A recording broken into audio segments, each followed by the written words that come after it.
Hey guys, Sanjeev here. Welcome back to my channel और आज मैं The Girls We Wearing in the World of Superpowers का third part explain करने जा रहा हूँ। गाइस मेरी वीडियो अगर आपको थोड़ा सा पसंद आता तो प्लीज आप मेरी वीडियो को बस एक लाइक शेयर एंड सब्सक्राइब जरूर ठोक देना। तो चलिए गाइस बिना किसी देर के बिना किसी हिचकिचाहट के शुरू करते हैं आज की वीडियो।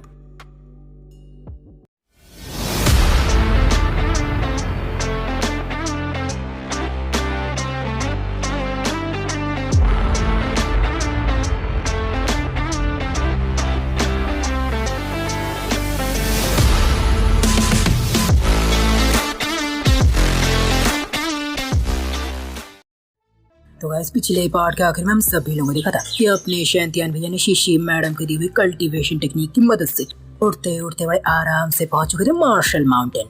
जहाँ पर पहुंचते वो लिटिल स्टार की दी हुई मैजिकल पिल से शुरू कर देते अपने कल्टीवेशन और उस पिल को लेते ही वो महसूस कर पा रहे थे उनकी कल्टीवेशन स्पीड पहले से कई गुना तेज हो गई है। वो पहले से कई गुना तेज से स्पिरिचुअल एनर्जी को अब्सॉर्ब कर पा रहे थे। उसी वक्त उन्हें अपने स्पिरिचुअल वर्ल्ड में ग्रीन ऑफ दिखता है। ये वही फॉरेस्ट मॉन्स्टर है जिसे शैंतियान ने पिछली बार शीशी मैडम के पावर से अब्सॉर्ब किया था, लेकिन उसे अपनी बॉडी में रिफाइन नहीं किया था। तभी शीशी मैडम अपने भैया को उसे अपनी बॉडी में रिफाइन करने को कहते और शैंतियान भैया भी उस मैजिकल पिल की मदद से बड़े आराम से उस मॉन्स्टर को अपने बॉडी में रिफाइन कर लेते हैं, जिससे वह हौले हौले मेडिटेशन फेज में एंटर कर जाते हैं। उसी वक्त उनके बॉडी से एक लाइट बर्स्ट होती है और सीधा आसमान में चली जाती है। वहाँ दूसरा मार्शल माउंटेन के दूसरे जहाँ से फॉरेस्ट किंग गायब हुआ था, वहाँ पर पहुंच चुका था वही एस क्लास विलन जिसके पीछे फिसले हाथ धोकर पड़ी थी। इन भाई साहब का नाम था शार्क। भाई साहब को यहाँ पर भेजा गया था फॉरेस्ट किंग के अवशेष ढूंढने के लिए, लेकिन भाई साहब के यहाँ पर कुछ भी नहीं मिलता, जिससे थारा उनका मूड खराब हो जाता है क्योंकि फॉरेस्ट किंग के गायब हो जाने से उनके प्लान में काफी ज्यादा डिले होने वाला था। तभी उनकी नजर पड़ती है उस जगह पर जहाँ से एक लाइट सीधा आसमान की तरफ बर्स्ट हो रही थी। कौतूहलवश वो वहाँ पर तुरंत ही चले जाते हैं। वहाँ पर पहुँचते उनकी नजर अपने भैया पर पड़ती है। भाई साहब ने पहले किसी को कल्टीवेट करते हुए नहीं देखा था, इसलिए वो अपने भैया को एक भेड़ समझ रहे थे और जब कि अपने मिशन पूरा ना होने की वजह से उनका मूड खराब था, इसलिए वो अपने मनपसंद काम करने लग जाते हैं जो था इंसानों को मारना। इसलिए वो तुरंत अपने भैया की तरफ झपटते हैं, लेकिन भाई साहब की किस्मत खराब थी क्योंकि शैंतियान भैया को कुछ एहसास होते ही वो तुरंत अपना हाथ घुमा देते हैं और उसके कान पीछे बचा देते हैं। चटाक! जिससे भाई साहब तोप के गोले की तरह उड़ते हुए चले जाते हैं, जिससे भाई साहब तोप के गोले की तरह उड़ते हुए निकल जाते हैं। और अपने भैया को तो होश हो गए थे क्योंकि उन्होंने तो एक मक्खी समझा था। उन्होंने सपने में भी नहीं सोचा था कि ये एक इंसान होगा। वह दूसरा थप्पड़ खाते ही भाई साहब के अंजर पंजर पड़ चुका था ढीला और चेहरा पड़ चुका था लाल पीला, क्योंकि भाई साहब ने तो अपने भैया को एक भेड़ समझा था, लेकिन ये तो भेड़ की खाल में भेड़िया निकले।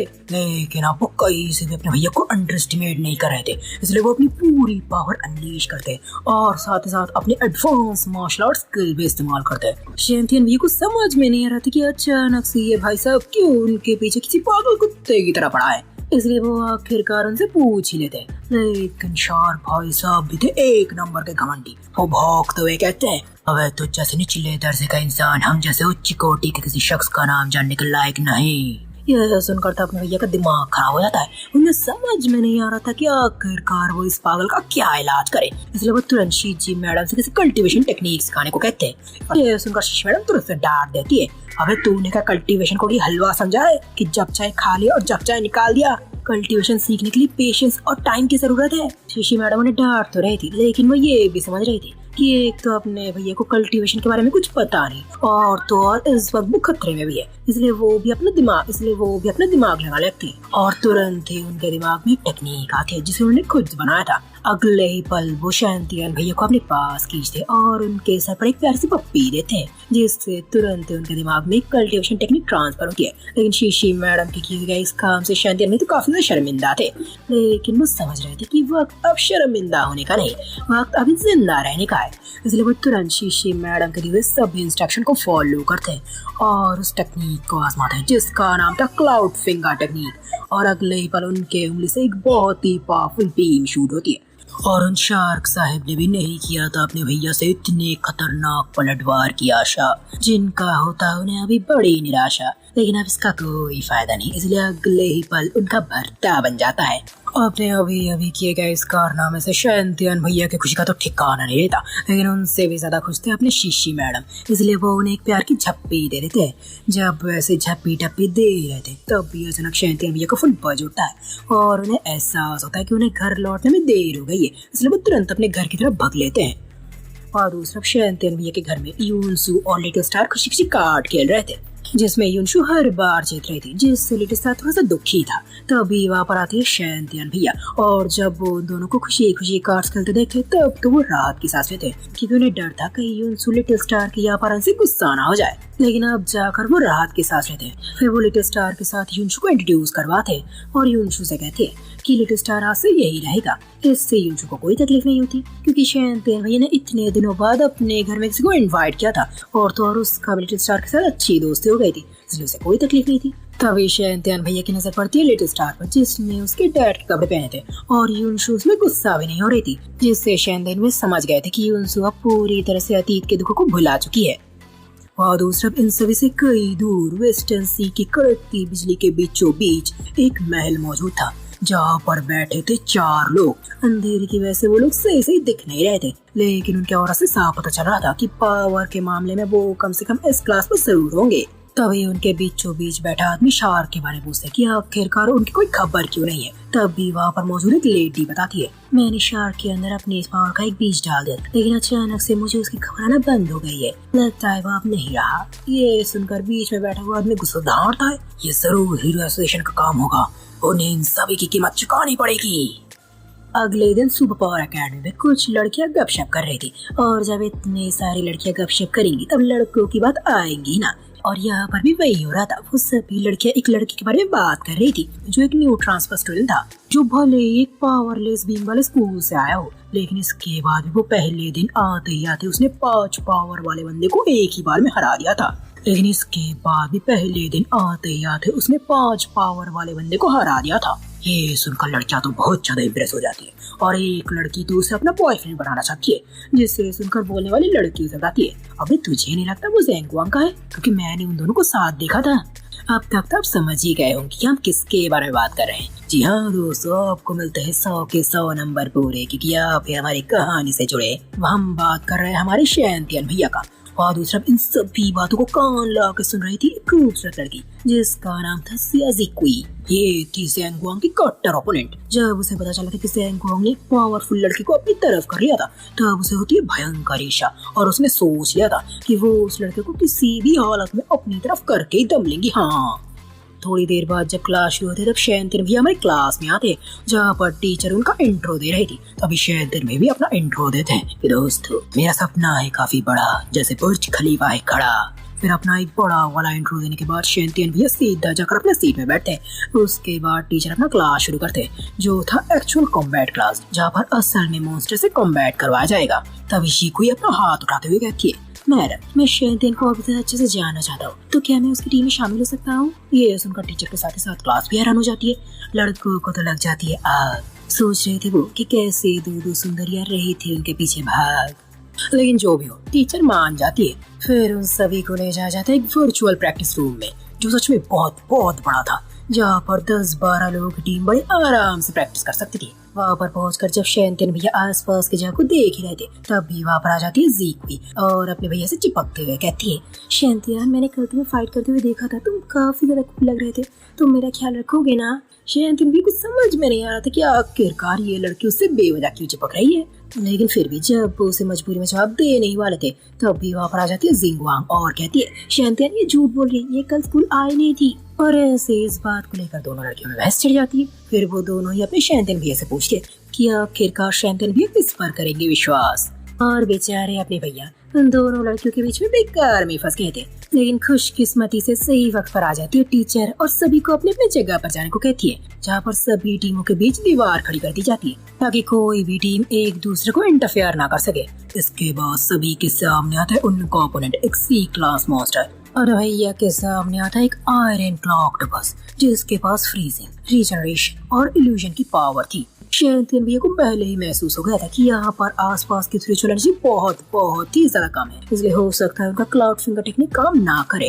लेकिन फिर भी उन्होंने पहले एक एस क्लास मॉन्स्टर को हराया था, इसी वजह से उनके अंदर एक अलग ही आत्मविश्वास जाग गया था और वो क्लाउड फिंगर टेक्निक का ट्राई मारता है। लेकिन जैसे ही मारते हैं वो ट्राई हो जाते हैं उनके इज्जत का मटन फ्राई। वहाँ दूसरे लड़कियां अपने भैया को ऐसे देखती कि मानो उन लोगों ने क्या ही देख लिया हो और अपने भैया इस वक्त से बोल नहीं पाते। इसके बाद आगे आती है सीकोई और सीधा उस मॉन्स्टर पर हमला कर देती है और सच में सीकोई कहीं से भी कम तर नहीं थी। मैडम की स्पीड सच में बहुत बहुत ज्यादा तेज थी। लेकिन भले इस मॉन्स्टर को एआई ने बनाया हो, लेकिन इसकी ताकत कहीं से भी असली सीक्रेट मॉन्स्टर से कम नहीं थी।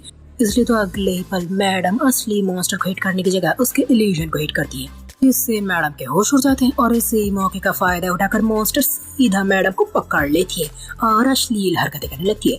लेकिन जिंगवांग मैडम एक लड़की के साथ ऐसे अन्याय देख नहीं पाती, इसलिए वो तुरंत अपने एक्सप्लोसिव पावर से मैडम को बचा लेती है।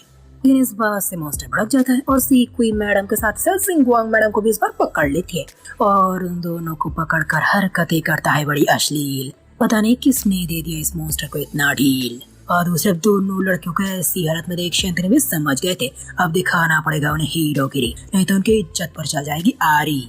फिर है ना उस वक्त की बात याद आता है जब वो शीशी मैडम से पूछ रहे थे कि तब क्या होगा जब उनके आसपास कोई भी स्पिरिचुअल एनर्जी मौजूद नहीं होगी, तब तो वो उस टेक्निक को इस्तेमाल ही नहीं कर पाएंगे। तब शीशी मैडम ने उन्हें जवाब दिया था तब उन्हें अपनी बॉडी की स्पिरिचुअल एनर्जी को इस्तेमाल करना पड़ेगा, लेकिन इससे उनकी काफी सारी स्पिरिचुअल एनर्जी खर्च हो जाएगी, जिससे रिकवर करने में उन्हें काफी टाइम लगेगा।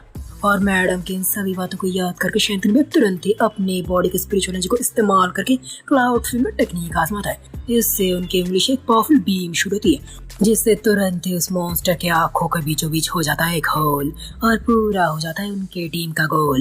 लेकिन शैंतियन भैया की इस तकनीक से छत पर भी एक बहुत बड़ा होल हो गया था, जिसे देखकर पब्लिक के होश उड़ गए थे और वो लोग समझ गए थे कि सी की ताकत ए रैंक पर पहुंचने की बहुत ज्यादा करीब है। लेकिन अपने भैया वो बिल्कुल भी खुश नहीं थे। उन्हें समझ में आ गया था कि अब उसने जिस क्लाउड फिंगर टेक्निक का इस्तेमाल किया था उसकी पावर पिछली बार के मुकाबले कई ज्यादा कम थी।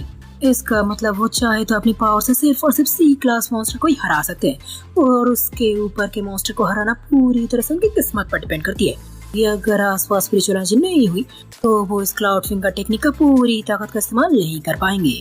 लेकिन जो भी हो, दोनों लड़कियां तो अपने भैया के इस कारनामे से बहुत ज्यादा खुश थी, इसलिए वो अपने भैया को इतना शाबाशी देने लगते हैं। फिर थोड़ी देर बाद सबका रिजल्ट सामने आ जाता है, जहाँ पर शैंतियन भैया की टीम फर्स्ट आई थी। लेकिन पब्लिक समझ रही थी कि ये कमाल दोनों सुंदरियों का है, जिसका फायदा अपने भैया को भी मिला था और वांग साहब का भी यही मामला था। इसलिए वो कहते अबे दोनों लड़कियों के नाम पर इतना क्या उछल रहा है, अबे दम है तो मुझसे लड़के दिखाना।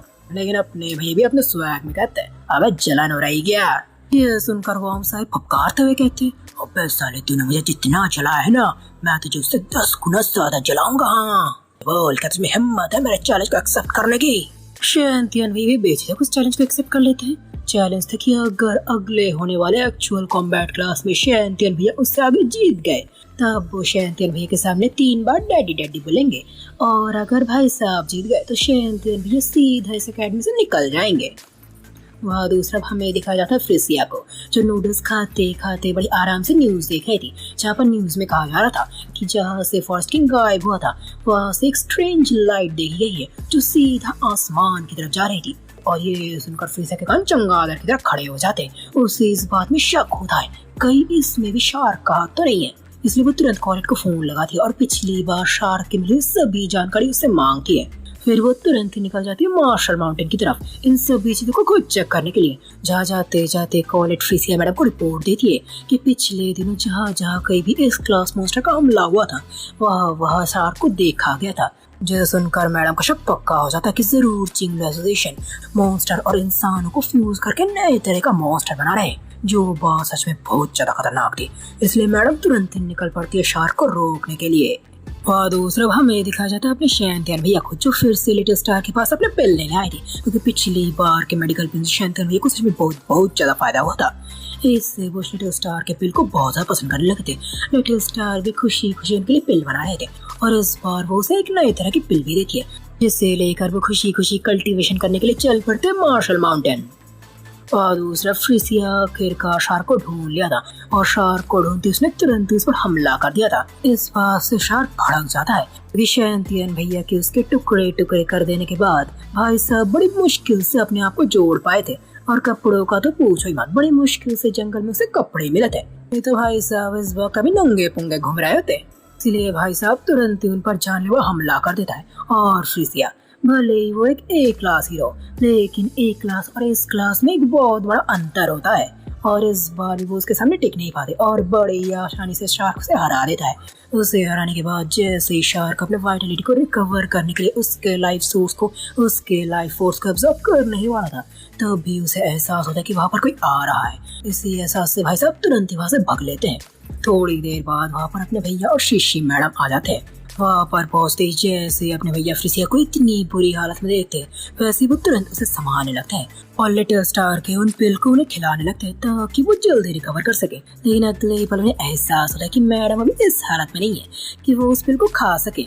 तभी शीशी मैडम सुझाते हैं अपने भैया को एक उपाय जहाँ पर उनके होठ लड़ेंगे आए बाय। यह सुनकर अपने भैया तो शर्म से लाल हो जाते, लेकिन वो समझ रहे थे कि अब उनके पास और कोई तरीका नहीं है, इसलिए वो तुरंत अपने मुंह से उस दवाई को फ्रिसिया के मुंह में डालने लगते हैं, जिसका असर तुरंत दिखने लगता है और फ्रिसिया के सभी घाव बड़ी तेजी से हील होने लगते हैं। फ्रिसिया को ठीक होते देखा अपने भैया तो बहुत ज्यादा खुश थे, लेकिन उन्हें समझ में नहीं आ रहा था कि आखिरकार उनकी ऐसी हालत किया तो किया किसने।